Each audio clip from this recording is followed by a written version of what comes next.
Just by way of introduction here into this new series, we're going to be looking at the cults and the cult for quite a few weeks now. Months, years, decades. No, not that long, but, we're going to be here to kind of take our time, see how long we need to take. And as you study the cults and the occult, you're going to find that there's a lot of things that the Bible really speaks to.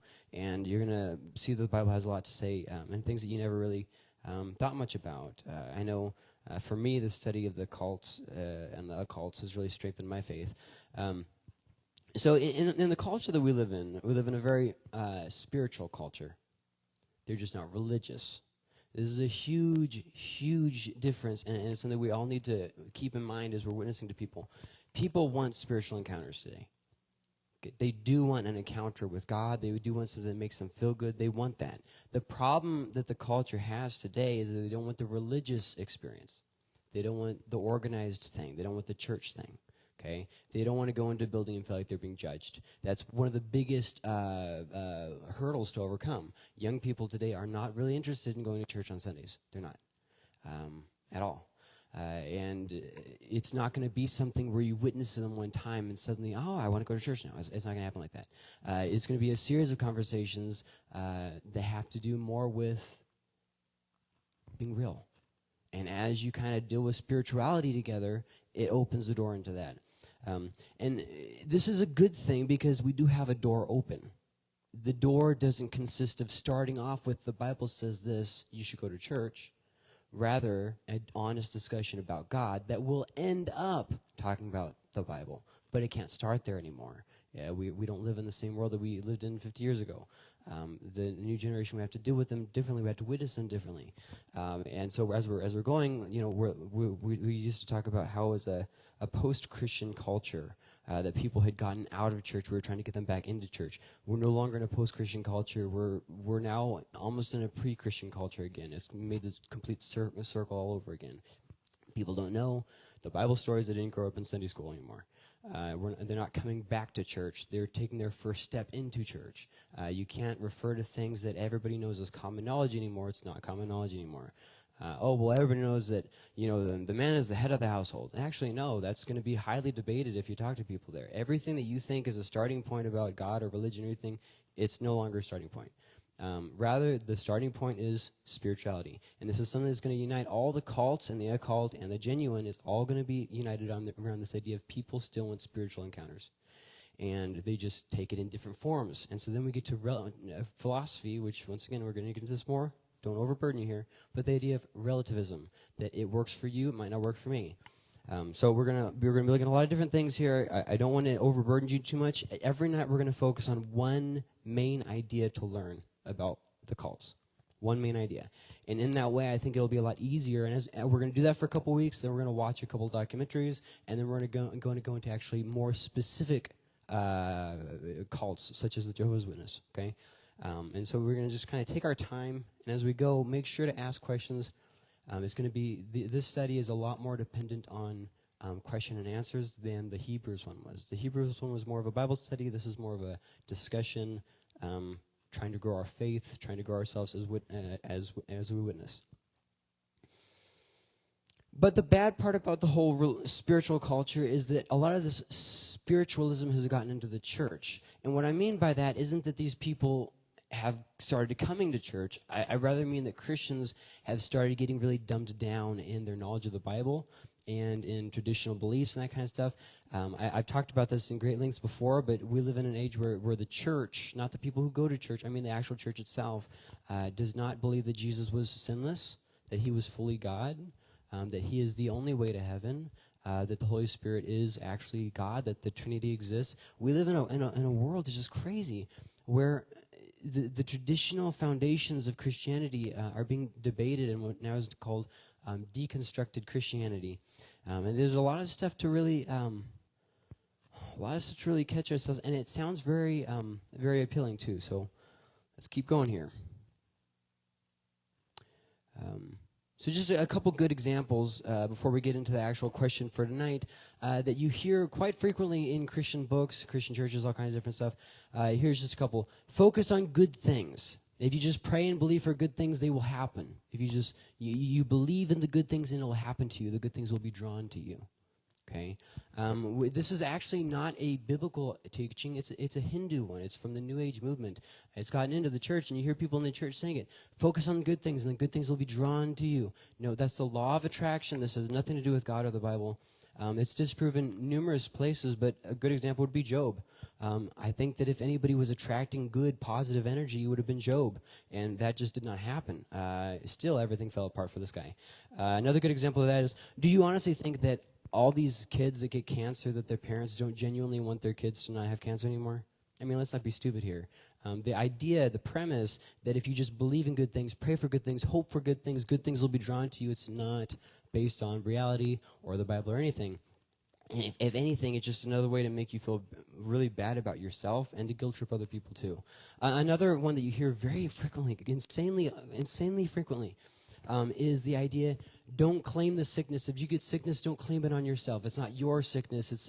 Here's the thing. That actually comes from a religion called Christian Science, which I know sounds like it's Christian, but that's just because it has Christian in the name. It was started by a woman named Mary Baker Eddy, and it is not Christian at all. It was under the premise that you basically, everything is an illusion. You just deny that illusion, and you'll be stronger for it. And so your faith is more a declaration of realities that are unseen, no reality, which obviously is just not true. Another example of one that you hear, and this one's actually more based on atheism, is the idea of going to church doesn't make you a Christian. Now, addendum, and we talked about this, yes, going to church does not make you a Christian. It doesn't save you. However, the premise that Christians don't need to go to church is a very new one that is more based on atheism than on Christianity. Historically and biblically, Christianity has always taught going to church. Listen to Paul when he says, exclude them from the body, right? So that seems like it's a really big, no, right? That's a really bad thing that he's saying. And yet nowadays people are saying, it's okay, I'm just going to exclude myself from church. It's like, what? I don't think that's really what we had in mind. But atheism teaches this idea that you're pretty much responsible to yourself. If it's fine, you just kind of got to go your own way, and whatever's going to make you happy. So that this idea of going to church doesn't make you a Christian. It's more founded on the idea of atheism and Christianity. Another example here: these are all philosophies that you hear more than religions. Do what makes you happy. Live your truth. Find your way. Listen to your heart.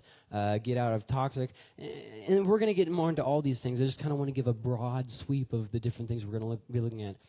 But every lie is partly true. Remember that. Every lie is partly true. And this is where the intersect is going to be between cults, the occult, and true religious experiences. They're all looking for spiritual encounters, all of them, all three groups. And they all have a measure of the truth in them. This is very important, very important.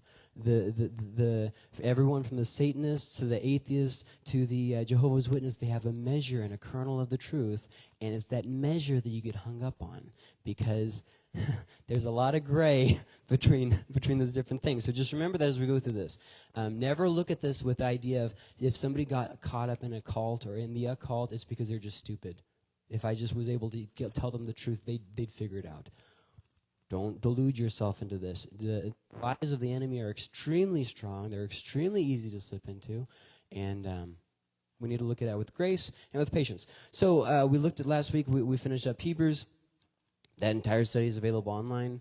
And we're going to get going into the cults. So let's start off with, this week we're going to be defining meanings.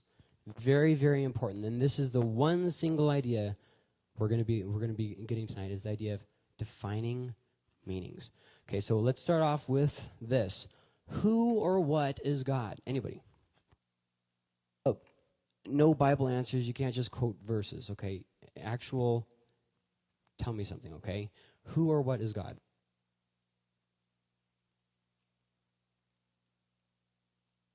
Go ahead. Here, let me give you my...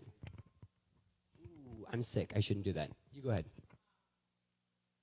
Okay, let's break that down. You said some kind of ultimate being. What do you mean by ultimate being? Give me a little bit more clarity there. Greater in worth, in power, in essence. What are we talking about?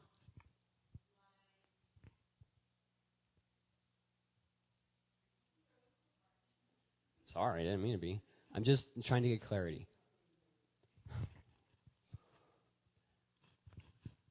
The reason why I'm asking these questions is because we're saying hypothetically if somebody had no experience with God or the church.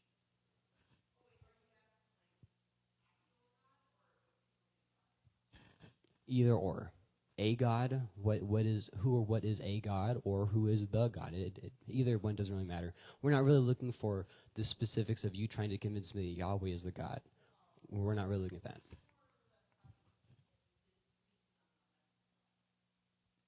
Okay. So kind of like a vengeful being you might not want to be too closely associated with. Right. But going back to what you said earlier, you said there was an ultimate being. Okay, you said it was a creator of some sort. Okay.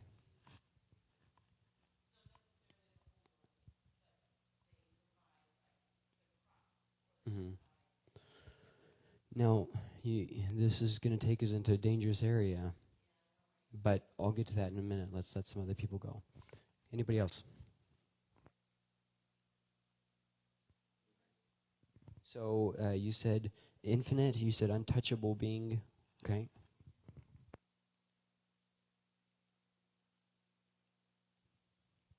Now, yes. So let me just say something because I realize now that without you guys being mic'd, people online are not going to get everything. Todd said about how people oftentimes will see God as more of a vengeful kind of being and don't really see him as a God of love, one who's more of in judgment that we all have to eventually answer to, but don't really know him as anything more. And then you said, Darla said about God being more specific to the person based on our own life experience and encounters. So let me just kind of meet that with another little thing here. When I say who is God or who or what is God, I don't want you to tell me so much as who do you see Yahweh as. I want you to think more in terms of define what it is to be God. See what I mean? What is the definition? What is the defining character or defining reality of a God being?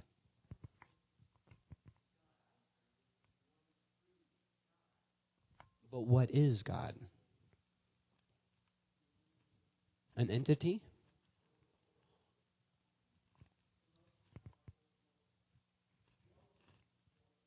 So an ultimate. Okay. Okay, so a creator. Okay. Eternal life. Okay. No creation. Okay. Okay. Okay.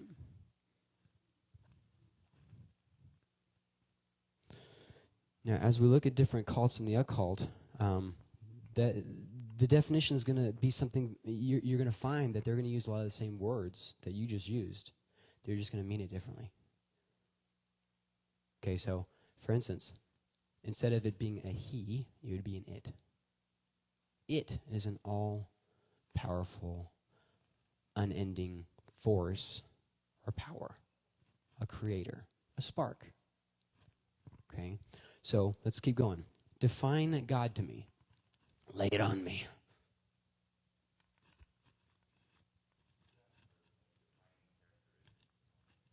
Yeah.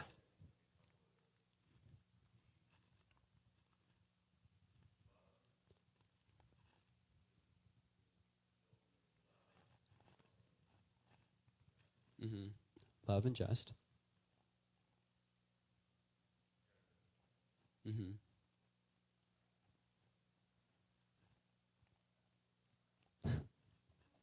Now, do you see that? Do you see that as a defining or as a definition of what it would be, what is required to be a God? To have those things? Do you get what I'm trying to ask? Okay. Sure. Well, see, that's an important question. I'll get to that. Mm-hmm. So then, So then, more specifically, what is the definition of a God being? We were saying that God has love and justice, but what is the definition of God?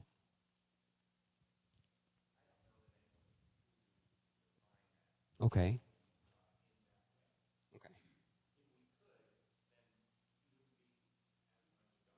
Mm. Now, what do you mean by that? Mm-hmm.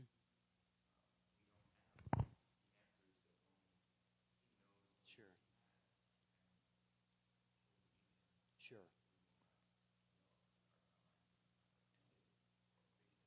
Okay.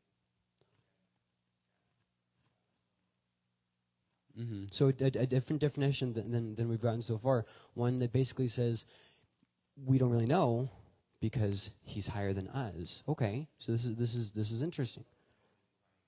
Right. Right. But we can't necessarily define what it means to be a God being, is what you're saying, right? Sure. Sure. That makes sense. Okay. Anybody else? Okay. Explain.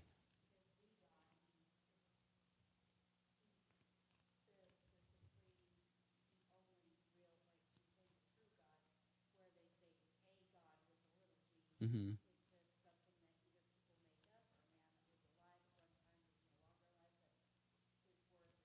Sure. Sure.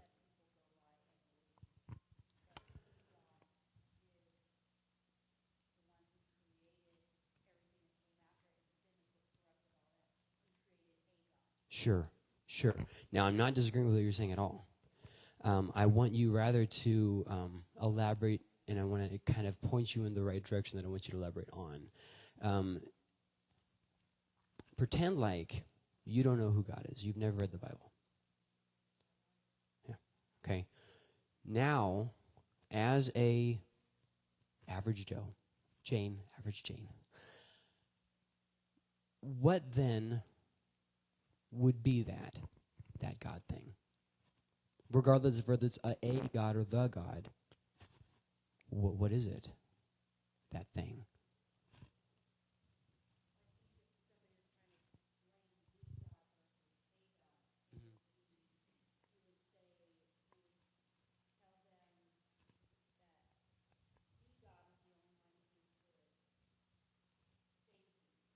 Okay.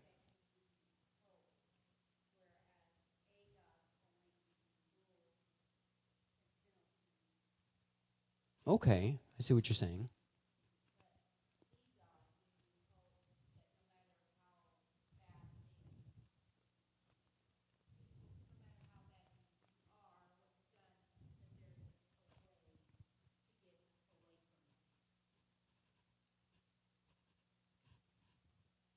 Okay. Okay. Let's keep going with this. I think we're hitting on some good territory here, and I don't think we should move on quite yet. Anybody else have a contribution they would make to this? Now, I don't want to get too much into this because we're going to have to come back to this. This is a whole other conversation for another day, but I want to reference the book Chronicles of Narnia, the last book in the series called The Last Battle. There is a character who is part of the enemy's army who ends up going to the Narnia equivalent of heaven, even though he had never known Aslan. And Aslan, I believe, is the one who makes the comment that the worship that they had done in the idea of the God was attributed to Aslan because it was the one true God. Is that kind of what you're talking about? Okay. And I think these are good. These are all good thoughts. But let's remember to stick on this because we've got a lot in the cults and the occult to go on this. But those are good comments. Those are all great things. Anybody else have anything specific to say more about the definition of God, though? Oh, you don't mean so much as literally thinking of it as God is in their own head, but in practice having it as God, right? An enlightened one. Okay. So, is anybody before we're gonna go ahead to a couple different kind of tying some ideas here, but before we do, just make sure we didn't miss anybody. You guys want to say anything up there, down here? Chris? Everybody good? Go ahead, Chris. No, good, excellent thoughts, Chris. What good does it matter, past the philosophy of it, this, being that can do all these different things if he doesn't know and care about you as a person, you? Kind of doesn't seem to matter. Very powerful, especially when you take into account the culture that Jesus lived in is a lot similar to the one that we're currently living in. Very powerful stuff. Danny, what were you going to say? All the overweight men are kind of getting a little bit edgy here, Danny. It's a little hard to separate the idea of God from the being of God, isn't it? Especially since we've been in church so long. Now, we're going to have to spend a lot of time looking at the idea of who people see with the defining. Thank you for sharing, by the way. Were you done? I was just commenting on what you said. I wasn't telling you to be quiet and sit down. Were you done? Like you don't have to be done. Okay, all right. Now what were we talking about? The what? Oh, the kind of the how we see God, because all the different cults are going to answer this question a little bit differently, and people get to different answers by starting at different points, and so these are all going to be important things. But tonight, the thing I want you to get out of this whole discussion here is, I'll just put it on the screen here. The same word does not mean the same thing. When you're talking with anything to do with cults, the occult, religious people, spiritual people, they're going to use the same words. It's going to mean something totally different. I've gone to churches where they talk about God as though he is the great record keeper. He's just sitting there on his tablet writing down everything he did wrong, putting you on the naughty list or the nice list, and he's got 1,000 different complaints, and he's just sitting there like Todd was basically describing, a God who just doesn't really have compassion or love whatsoever. And then other people in church will talk about God like he's their best friend, and they both use the same word, God, but they just have a completely different way attached to it. So now the disparity becomes even bigger when you say, okay, we're talking outside of the church now. We're talking about between this group and this group. And it's going to be a lot different. For instance, and we'll look at this later, but between who the Mormons say God versus who I say God, right? So, okay, just a couple different examples I have here. Oh, and challenge to what you said there, you said that people might define God as a creator. Well, here's the problem, is that people are describing God as a creator, but what they're saying now is, we are creators, humans, are creators. We're creating AI life, right? We're creating all these different things. Now, don't laugh because they're being serious. Now, obviously, we have our own beliefs. That's fine. But what I'm saying is people who are not in the church don't share those beliefs. And so in their eyes, we have taken the next step of being a god unto our own. And this is why it becomes a little bit of a downhill fall. Well, when you start down the path of, the defining trait of what it means to be God is to be a creator. Well, now anybody can be a creator. Well, the defining trait is that it can't die. Okay. So what happens if we master death? We're able to override our body's genes or whatever, or put our bodies in a mechanical body and overcome the death. Does that mean that we have now attained godhood? See, definition means everything. And so when you talk to people who are in the cults and they're saying these words, always remember this question. What do you mean by that? What do you mean by that? The main idea I want you to get tonight is that not all the same words carry the same meanings. If you're reading fantasy books, for instance, The Chronicles of the Black Company, you're going to find that they talk about powerful beings who have, abilities to do different things, such as, cast spells and these different things, very long-lived, they live hundreds of years. These are going to be referred to in a lot of fantasy books as gods. And the defining trait of a god in those fantasy books is not one who has always existed from time and material. It has nothing to do with his character. It has nothing to do with God that we define as God or what the Bible says about God. It has to do with a being who is powerful and lives a long time. Okay. Now, if you go to different sources like Marvel, a god is going to be a superhero, like Thor. Okay, he's going to be someone who can carry a huge hammer and hit people. Okay, completely different definition of God.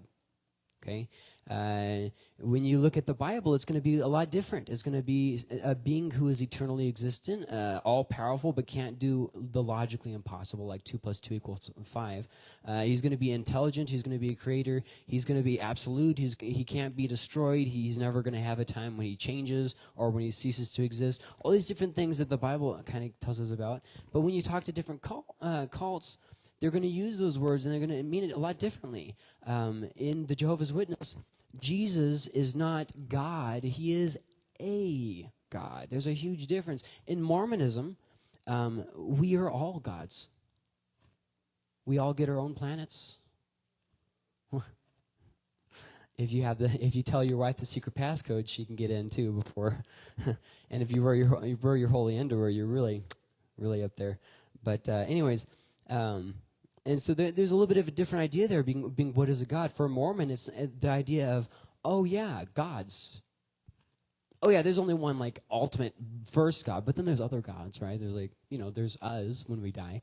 And it's like, well, now hold on there. What are we defining as God? Because the words matter, and the definition of those words matter. If you're talking about Hindu, though, God is going to be more of an impersonal force. He's not going to be something that... that is personal, like what Chris is describing. That's not even something they're really even that interested in. Just the idea of an impersonal force that if I retry over and over again through reincarnation, eventually I'll get it right and I will attain oneness with the spark, which sounds to me like so tiring. Sometimes I get to the new year and I'm like, I gotta do it again. Okay. Can you just imagine if reincarnation was real? Just be like, I gotta do this thing again? Man, oh man. Oh my goodness.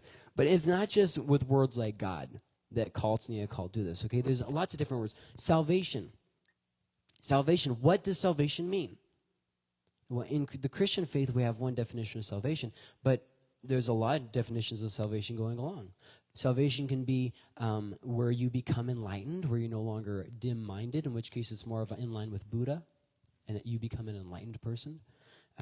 For other people, it is simply a time when you stop self-repressing yourself and guilting yourself that you're a bad person. Once you step out of that and accept that you are a perfect person just as you are, you have achieved salvation. For other people, it's the idea of works. If you do enough, you'll be saved. You will have earned your right. Then Hindu idea of reincarnation again. For other people, salvation is something where we are all guilty. We are all deserving of punishment by whichever God you adhere to, and salvation would be being plucked from that furnace. So it's going to mean a lot different to a lot of different people. And we've got to wrap things up, so we'll just look at a couple of more examples. Meditation. In the Christian tradition, people have actually stopped talking about meditation because New Age has gotten so popular, but I would think that's a huge mistake. Sin is another example of a word where people don't always agree with what they what they should. There's actually a song that came out a couple years ago. I'm no longer a slave to fear. I am a child. Okay, but that's great and all, but the idea is not that we're no longer slaves to fear. I'm no longer a slave to sin. To sin. See, even in our Christian songs, we've gotten the emphasis has shifted. It's good that you're no longer a slave to fear. That's fine, but that's inconsequential. You're going to have fear in your life. That's inconsequential. But you're no longer a slave to sin. That's the highlight. I mean, it's not like I'm going to sing a song about, I've been saved from my guilt. No, I've been saved from my sins. That God, the judger, has counted me clean. Huzzah! This is the good news, not like, oh, hooray, I don't feel bad about myself anymore. Well, that's good. I mean, you shouldn't feel bad about yourself, but that's not the main point of the story. You know what I mean? Like, it's not the main attraction. And there's other words too. If you read a lot of books, and we're going to look at the. Actually, we're going to spend a lot of time looking at Wiccans. Wiccans are not what people think that they are most of the time, at all. People hear about witches, wizards, and stuff, and they think they think how it is in fantasy books, right? And just an example that comes to my mind is those Harry Potter movies, which I've never seen, so don't get too carried away there. But they use basically these spells, which are Latin words that have been reworked basically. And Latin, first off, Latin doesn't have any magical power to it. It's an old dead language, just like Koine Greek. But the idea here is that that's not how spells work. That's not how spells work. Anybody who has any real experience with the occult and with Wiccans and with witchcraft, which I do, that's not how spells work. And you don't just say a spell and a fireball comes out of your hand. That's not how witch spells work, okay, at all. We'll look at this more when we look at witchcraft, but it's a lot darker than that. That's just mythical. There's no real. It doesn't reflect the real world. What else? Another example, there's a common anime going around internet right now called Demon Slayer. Have you guys ever heard of it? Demon Slayer, no? Yeah? Okay, all right. Well, in the show Demon Slayer, you would think that it's going to have a lot of demons in it, right? No, it doesn't actually have any demons in it at all. It's from the Japanese background, not from the West background. And so it's more, as far as I can relate it, I would say it's more like zombies, kind of. And they can be killed by people, and there's no really religious aspect of it. And they're not fallen angels. Like the definition of what a demon is in that show is drastically different than the definition of what a demon is in the Bible. See what I mean? So when you look at these different things, and I'm not trying to say that you have to like fantasy. That's not my point. I'm trying to draw from a wide pool of culture to show you what I'm talking about. The same word used differently. And we're pretty much done. Let me wrap this sucker up. I want to make sure I didn't miss anything. Yeah, that looks like all of it. But the main thing I want you to get from all this, the summary of this, is that the first hurdle to overcome the cults and the occult is clarifying definitions. Okay, clarifying definitions. Like I say, you don't have to read fantasy books. You don't have to agree with how other people define things. You don't have to be okay with this or that or the other thing. That's your own battle, okay? My job is not to tell you where your conscience should lie. That's not my job, okay? That's the Holy Spirit's job, okay? I can't take that place for him, and I won't take that place for him. In fact, I've caught a lot of flack since I came here because I won't condemn things that traditional Christianity has condemned, like Harry Potter and those kinds of things. I'm staying out of that one. I have no interest in that. None whatsoever. J.K. Rowling made a fantasy world, which is imaginary, and that's not how witches work. That's not how the whole thing works. I don't really care one way or another. What I do care about is that people know the truth of the word, and that's my job, to encourage, to rebuke, and those kinds of things. And so when we're talking about cults and the occult and the people who are stuck in them, it's very important that we clarify definitions before we do anything. Don't be afraid to ask for clarity. It looks just like this. Okay, so you just said God. What do you mean by that? What do you mean by God? Define God for me. You know, and to make this more relevant, have you guys ever heard of Matt Walsh? Matt Walsh, have you guys ever? Yeah? Okay, well, he came out with a documentary. We're going to watch it in a couple weeks called What is a Woman? We're going to watch it in a couple weeks. Don't get too ahead of me. Don't go and watch it, guys. Just hold on. And we have a reason for why we're watching it. It has nothing to do with transgenders and all that. We're watching it because it relates directly with the study of the cults.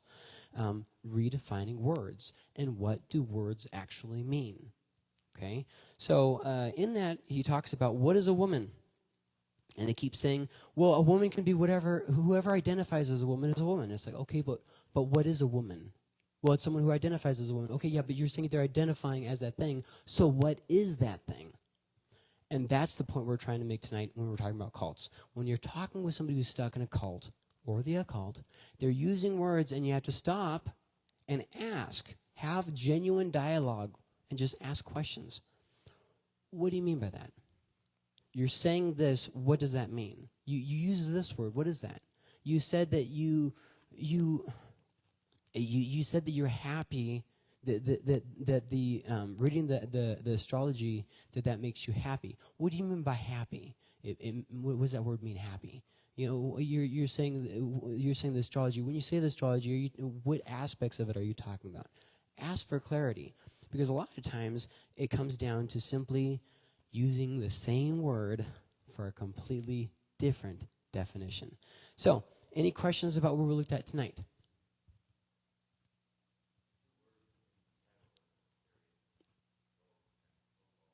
Yes. No. There are differences in the definition. That's what we're looking at next week. In fact, I'll put it on the screen right here. Next week, we're actually looking specifically as what is a cult and what is a cult. A cult, a cult. So they are not interchangeable. They mean two very different things. And we'll start looking at that next week. But good question, though. I kept meaning to say something about that, and I kept forgetting. Any other questions?